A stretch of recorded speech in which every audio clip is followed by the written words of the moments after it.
Le roi Salomon. Le roi Salomon est le fils de David, un titre que l'on donnera à Jésus. Comme David, Salomon est une image du Messie, une annonce du roi, sage, juste et bon, tant qu'il est fidèle à Dieu. Mais Salomon, après avoir très bien commencé, va se laisser détourner de Dieu. Et quand il est infidèle à Dieu, il est du même coup infidèle à sa vocation, à sa propre identité, et il entraîne son royaume dans sa chute.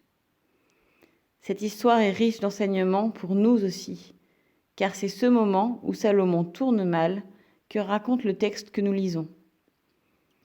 Mais si nous sommes infidèles, Dieu restera fidèle, dit saint Paul à Timothée, dans la deuxième lettre à Timothée, au chapitre 2, verset 13. Et on le voit dans l'histoire de Salomon. Dieu avait comblé Salomon pour qu'il mène à bien sa mission royale. Il lui était apparu 2 fois. La première fois, dans un songe à Gabaon, Salomon avait demandé un cœur plein de sagesse pour gouverner le peuple de Dieu, capable de discerner le bien et le mal. Dans la première lettre aux Romains, au chapitre 3, verset 9. Et Dieu le lui avait donné.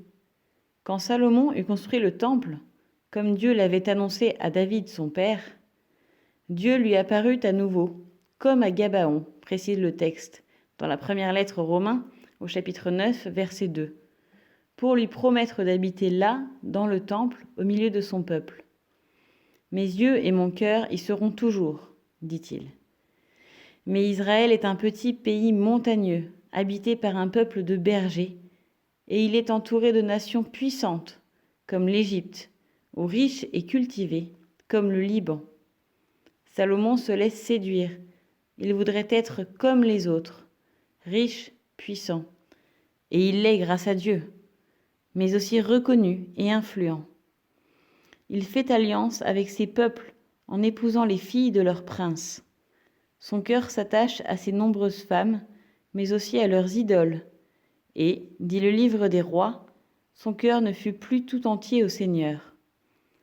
Il préfère la sagesse des hommes, celle qui dit qu'il faut être riche, puissant et influent, à celle que Dieu donne. Il cesse d'être une annonce vivante du vrai roi, du Christ. Se détourner de Dieu, c'est perdre de vue qui l'on est, quel est le sens de notre vie et la belle place que Dieu nous a donnée dans le monde. Comme son cœur n'est plus tout entier au Seigneur, qu'il est divisé, Salomon perd la paix intérieure et la paix extérieure. Il amène la guerre civile en Israël, qui sera divisée en 2 royaumes, et la guerre extérieure avec Édom. Mais si Salomon est infidèle, Dieu reste fidèle. Il continue à préparer la réalisation de sa promesse et la venue de Jésus. Il annonce donc à Salomon qu'il gardera à la maison de David, c'est-à-dire à sa famille, une tribu, celle de Juda, celle de Saint Joseph et donc du Seigneur Jésus, le véritable fils de David et roi de l'univers.